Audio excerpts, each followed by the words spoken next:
Saygıdeğer basın mensupları, açın abi. bugün Doğu Türkistan'da 2009 Temmuz'da yaşanan Çekilin abi STK. Ürümçi katliamı olarak bilinen büyük kıyım gününün 6. yıl dönümünde ve son günlerde kutsal Ramazan ayının girmesiyle beraber Doğu Türkistan'da başlatılan baskı, zulüm ve katliamlar nedeniyle yasaklarla Doğu Türkistan'daki şehitlerimizin yanında olmak için öksüz, yalnız kalmış, unutulan anavatan Doğu Türkistan'daki kardeşlerimizin yanında olmak için işgalci Çin'in korkmadığımızı ve onları Doğu Türkistan'dan göndereceği kadar peşlerinden kovalayacağımızı duyurmak için burada bulunuyoruz. Saygıdeğer basın mensupları, bildiğiniz üzere işgalci Çin yönetimi ve Han göçmenleri bundan 6 yıl önce 5 Temmuz 2009'da Doğu Türkistan'da büyük bir katliam yapmıştı. 26 Haziran 2009'da Şalgön fabrikasında vahşice katledilen Uygur işçilerin katillerinin cezalandırılmasını talep ederek hükümet konağı önüne toplanan çoğu üniversite öğrencisi Uygur Müslümanlarına karşı Çinli işgal güçleri ve göçmen Han Çinlileri hedef gözetmeksizin saldırmıştı. Ürümçi katliamı olarak tarihe geçen bu kanlı olayda binlerce Doğu Türkistanlı Müslüman şehit edildi. Gözaltına alınan veya kayıp olarak bilinen on binlerce kişiden 6 yıl geçmesine rağmen acılarımız hala tazeliğini korumaktadır. Ürümçi katliamının yaşandığı günden itibaren günümüze kadar suni ve tek yönlü çatışmalar, savaş, ev baskıları ve polis kontrolünde şehit edilenler, karakollarda işkence edilerek hukuksuzca şehit edilen çocuk yaştaki gençler ve herhangi bir tutarlı gerekçe gösterilmeksizin tutuklanan hocalar, alimlerimiz, aydın şahsiyetler, savunma hakkı dahi tanınmadan sözde Çin mahkemeleri tarafından gruplar halinde seri bir şekilde idam ve ömür boyu cezalara çarptırılmaktadır. Tekbir! Allahu Ekber! Allahu Ekber! Allahu Ekber! 5 Temmuz Allahu Ekber! Ya Allah! Bismillah! Allahu Ekber! Ya Allah! Bismillah! Allahu Ekber! Ya Allah! Bismillah! Allahu Ekber! 5 Temmuz Ürümçi katliamından sonra Çin'in Uygurlara yönelik politikalarında ve yönetmeliklerinde bölge halkını her türlü vasıtalarla yok etme hevesi gittikçe artmaktadır. Dünyanın çeşitli ülkelerindeki iç kargaşalar ve savaşları fırsat olarak değerlendiren Çin, Doğu Türkistan'da Uygurlara yönelik başlattığı silahlı baskın ve operasyonlarına dini ibadetler ve kültürel sembollerin yasaklanması gibi icraatlarına artık hiç mazeret ve sebep dahi gösterme ihtiyacı duymaksızın zalimane siyasetini pişkince ve zorbalıkla yapmaya devam etmektedir. Yaşasın bağımsız Doğu Türkistan! Yaşasın bağımsız Doğu Türkistan! Yaşasın bağımsız Doğu Türkistan! Son zamanlarda Çin Doğu Türkistan'da ciddi bir şekilde din, dil, kültür, medeniyet ve içtimai alanlarda yasak ve baskıların dozunu aşırı derecede arttırdı. Özellikle halkımızı provoke eden ve kışkırtan meselelerin önünde dini inanç özgürlüğü, temel insani haklara müdahale, aile ve dört duvar mahremiyetine saldırı ve Çinli göçmen yerleşim politikası halkımızı tahrik eden gençlerimizin isyana zorlayan esas sebepler olarak bilinmektedir. kahrolsun Kızıl Çin, kahrolsun komünizm, Kahrolsun Kızıl Çin! Kahrolsun Kızıl Çin! Kahrolsun Şu an Doğu Türkistan'daki insani hukuk ihlalleri endişe verici bir tablo çizmektedir ve toplumsal gerginlik ve ızdırap had safhaya ulaşmıştır. Şincan değil Doğu Türkistan. Şincan değil Doğu Türkistan! Şincan değil Doğu Türkistan! Türkiye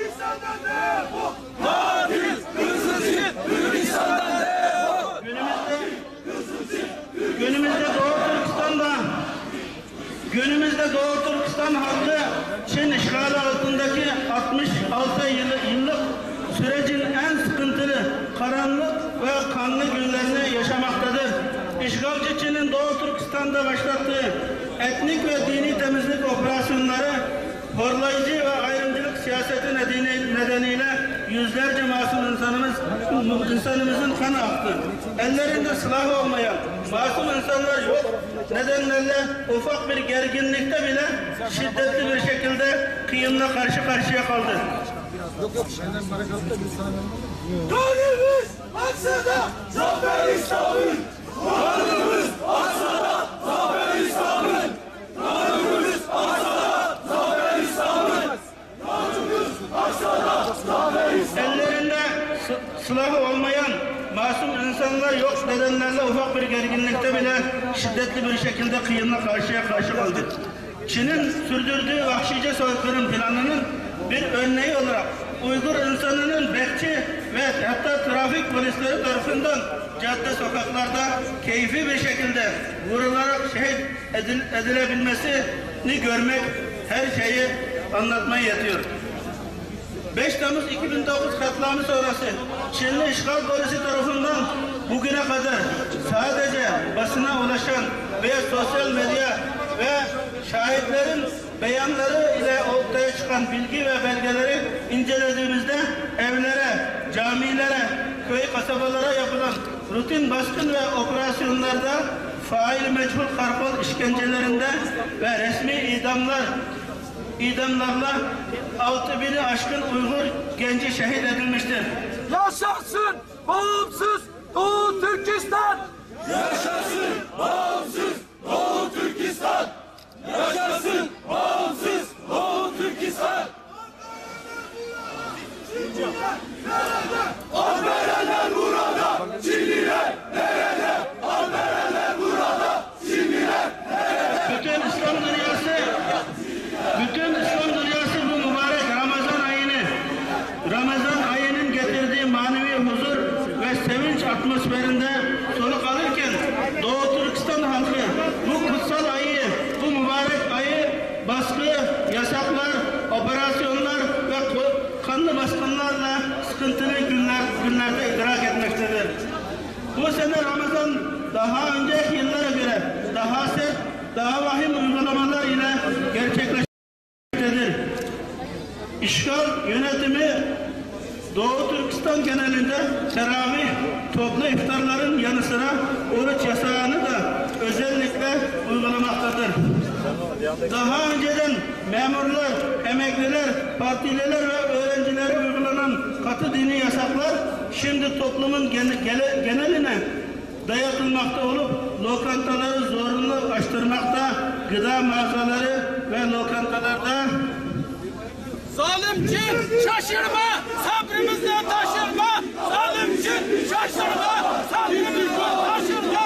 Zalim Çin şaşırma, sabrımızla taşırma. Müslümanların gıda mağazaları ve lokantalarında mecburi içki ve sigara satılması, sokaklarda yürüyen insanları, tarlada çalışan çiftçileri zorla toplayıp su içirerek oruçları bozdurmak, Ramazan ayı hürmetini ayaklar altına alarak içki içme yarışması adı altında güpegündüz insanlara içki içirmektedir. Ev hanımları ve cami imamlarını meydanlara toplayıp tahkiramiz bir şekilde Çince müzik ile dans etmeye zorlanmaktadırlar. Müslüman uyuma, kardeşine sahip çık! Müslüman uyuma, kardeşine sahip çık. Müslüman uyuma, kardeşine sahip çık. Saldırı ve çatışma ortamının gelişmesine son zamanlarda işgalci Çin yönetimi tarafından Doğu Türkistan genelinde başlatılan ağır baskılar, din ve yaşama getirilen yasaklamalar ve müdahaleler Çinlilerin çok yoğun Çinli göçmen yerleşimi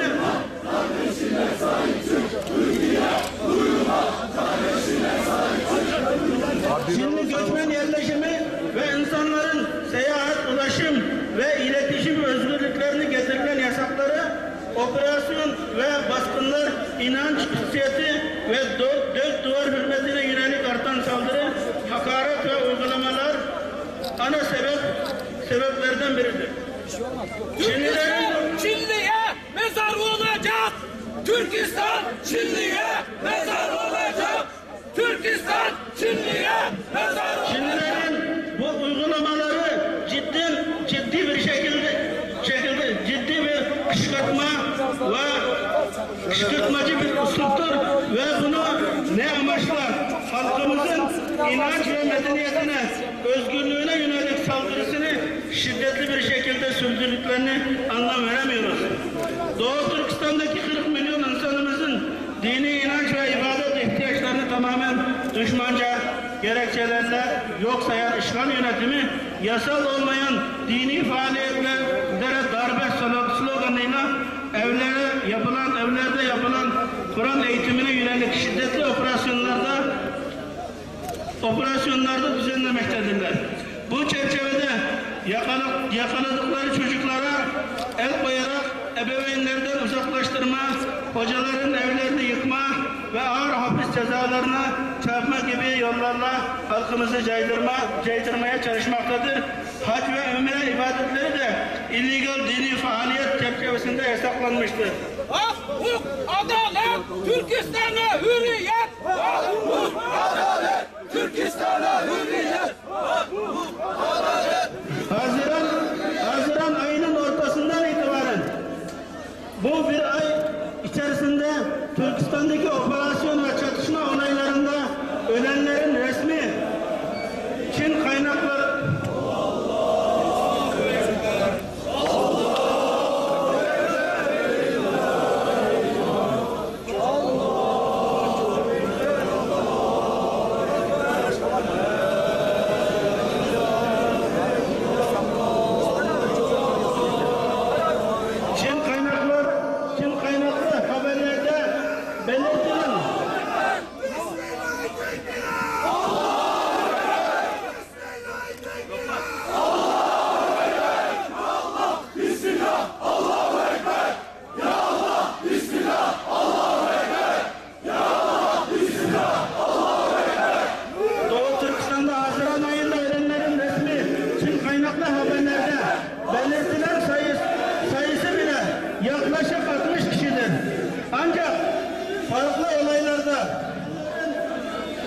sayısı resmi kaynaklardan daha fazla olduğu ve ölenlerin %80'i masum sivil halk olduğu bilinmektedir. Bölge halkının söylediklerine göre ölenlerin sayısının 100 civarında olduğu anlaşılıyor. Doğu Türkistan'da yaşanan sıkıntıları ve iddialarımızı milyonların kullandığı sosyal medyadaki kimliği bilinmeyen insanlar tarafından paylaşılan temsili görüntüleri bahane ederek bilgi kirliliği yayarak çürütmeye ve insanlarımızın davaya olan inancını sarsmak ve tedirgin etmeye yönelik başlatılan Osman Batur! Hurra! Osman Batur! Hurra! Osman Batur! Hurra! Muhsin Yazıcıoğlu! Hurra! Muhsin Yazıcıoğlu! Hurra! Muhsin Yazıcıoğlu! Hurra! Allahu Ekber! Allahu Ekber! Allahu Ekber! Bismillah! Allahu Ekber!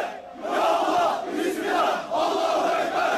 Ya Allah! Bismillah! Allahu Ekber! Ya Allah! Bismillah! Allahu Ekber! temsili görüntüleri bahane ederek bilgi kirliliği yayarak çürütmeye ve insanlarımızın davaya olan inancını sarsmak ve tedirgin etmeye yönelik başlatılan propagandaların Çin elçiliği tarafından yönetildiği ve hatta bu basın açıklamasının bile sabote etme gayretinde de olduğunu biliyoruz. Sizden başka istemiyorum, tamam mı? Bütün bu durumlara rağmen halkımız akıbetlerinin ne olacağının bilincinde ve her türlü cezaya katlanarak çeşitli yollarla dini ve milli kimliği, kültür medeniyetini korumaya ve onu yaşatmaya amansız gayretler sarf etmektedir.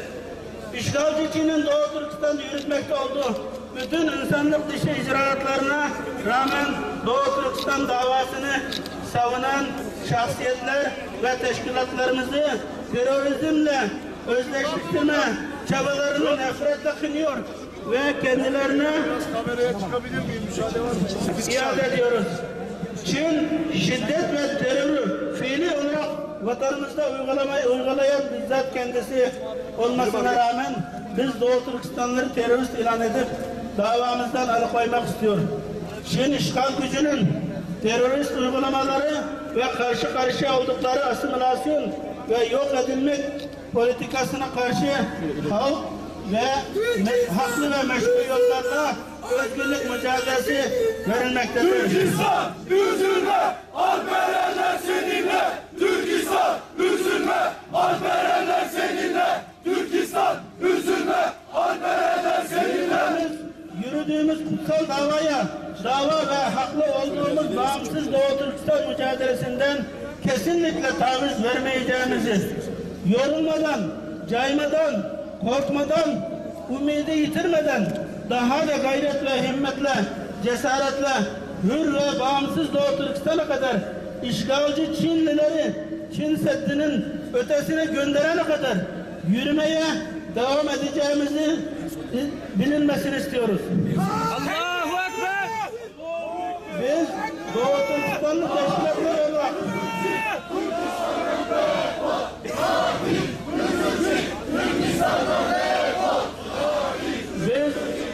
Türkistanlı teşkilatlar olarak Çin'in Doğu Türkistan'da sürdürmekte olduğu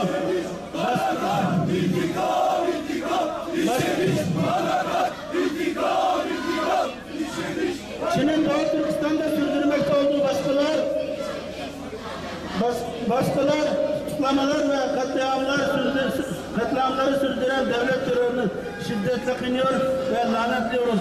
Ramazan ayının bu bereketli günlerinde ve Anadolu halkının da Türkistanlı kardeşleri için davaya harekete çağırıyoruz. Doğu Türkistan platformu. Başkan onu. Zombiler açılsın, Çinliler açılsın. Beyler bir saniye. Açılsın, Çinliler açılsın. Zombiler açılsın, Çinliler açılsın. Bugünkü bu basın açıklamamızda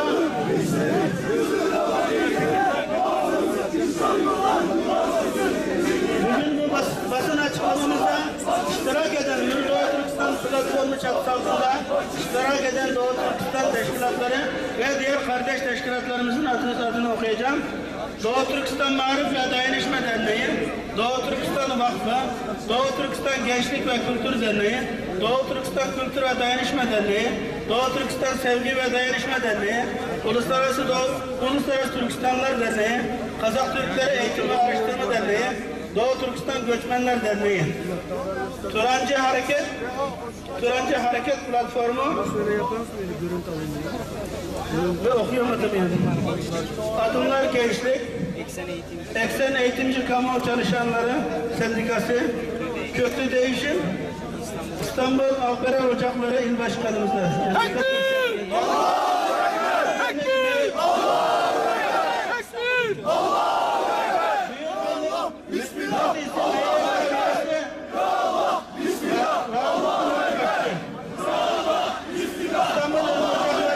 Beraber yanımızda bulunmaktadır.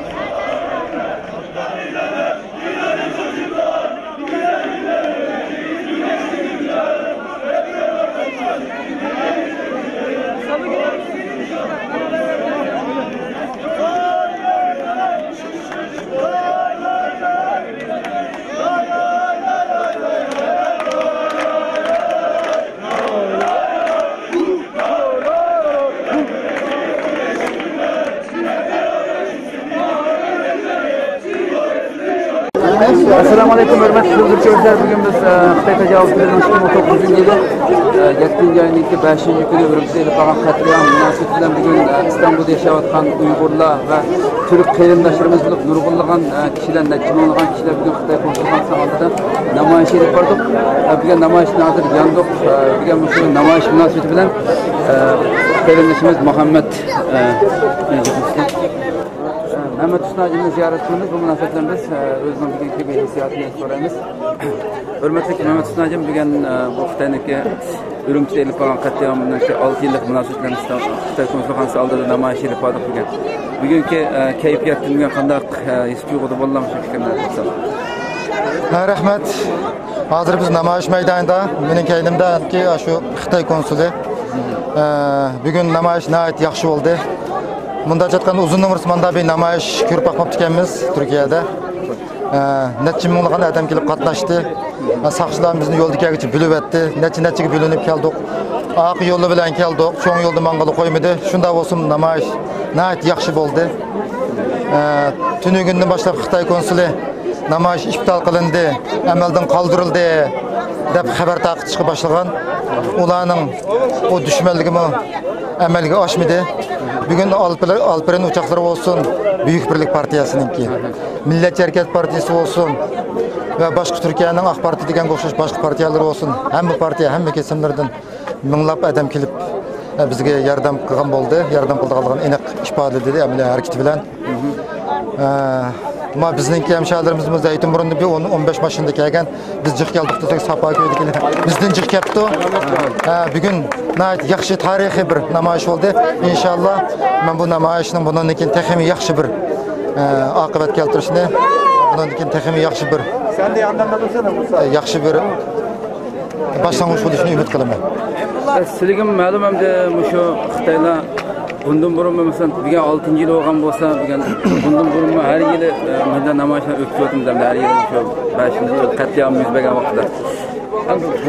Bu yılda bütün Türk halkının her sahalarida şunda köplab kishilarningki Xitoyga elib olgan qarshilik harakatlarning kuchayib ketishi, hatto bütün san'at sohasida, futbol sohasida, hamma sohada Turkiyada Sharq Turkiston davosiga ega Bunu başka sözleşme doğrultusunda doğumda olganda hazır 15-20 gün oldu. Türkiye'nin şu kaynap gittiğilik 81 vilayetinde Şarkı Türkistan'da Kaşgar'da şehit kılıngan qeyrindaşlarımızga gaybi cenaze namazı okudu. Türkiye'nin yuqurtöben hemme halkı bizge istaşlığını bildirip atıdı. Bu mandak bakmagan burun. Şu 15-20 gün içinde Türkiye'nin bütün kesimlerden, bütün şehir vilayetlerden Şarkı Türkistan davasını intayin canlıq bir şekilde kollab atıdı. Bugün kısmını bunun misali tünügün Beyazıt meydanından Sultanahmet'e yürüyüş kıldık. 10 minglarca adam koşuldu. Manda bir ahvalım bakmagan bugünküçe. Bu mu tuncu katımlık iş. Ma uygunuş yani Xitay'ın Şarkı Türkistan'da elip bağlan zulmünün kançılık eğirlaşkanlığını, Xitay'ın vahşiliginin kançılık eğirlaşkanlığını, o Xitay'ınki elip berip atkan Şarkı Türkistan'daki cinayetlerini arkadaşlar devletki yaşavatkan xilaflar, bu Türkiye halkının çunqur tunup yetkenligini körüstüdür bu ahvalla. Rahmet sizge rahmet. Bugün bu yıl başka her yıl ötküz kilovatımız Xitayga karşı bu faaliyetlerini. Bu yıl bu kadar küçülüp gitişi Türkiye'nin her sahadan meyli her kanlı kino çözbaları olsun, siyasetinin en yukarısıqçı Şarkı Türkistan davasının bu kadar küçülüp gitişi siz nimege bunda boldu qaraysiz? Ben şundak da oylayman, hem de aslı bütün dünya Müslümanları, hem de aslı öz aslı kivatıdır. Şunun burun biraz dini cihattan uzak boğan qeyrindaşlarımız bu Ramazan ayının kimi hükümeti bilen inşallah Müslüman qeyrindaşlığı boğanalık əziyyətə çidanmasın.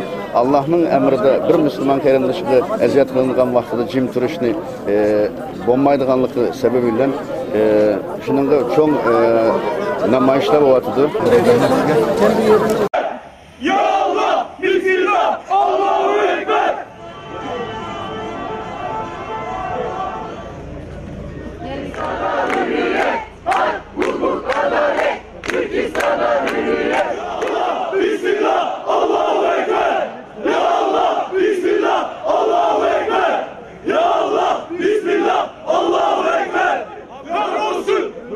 Çin, Yaşasın! Ya Allah! Bismillah! Allahu Ekber! Hükümet uyuma! Kardeşine sahip çık!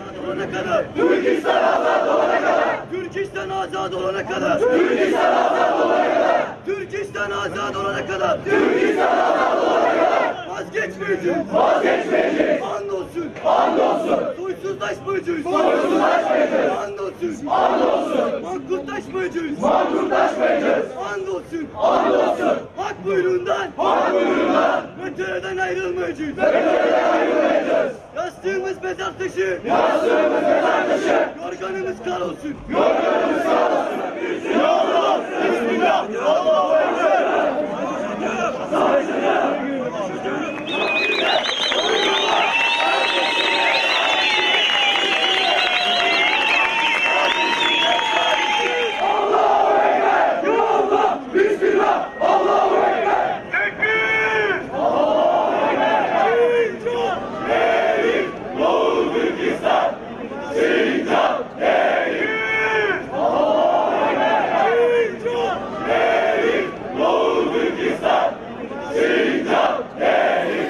Hürmetli televizyon görüşçüler, bugün şu Aqamda görüp turgan Xitoy konsulxonasi bugün hatta şu 7. ay kirgandan buyon har kuni shuning oldida Türk qarindoshlarimiz har xil ishbita faoliyat o'rnashtiryapti. Mushada har xil namoyishlarni elib berib, Xitoydan vatanimizga elib berayotgan bu zulmlarni qattiq noroziligini bildiryapti.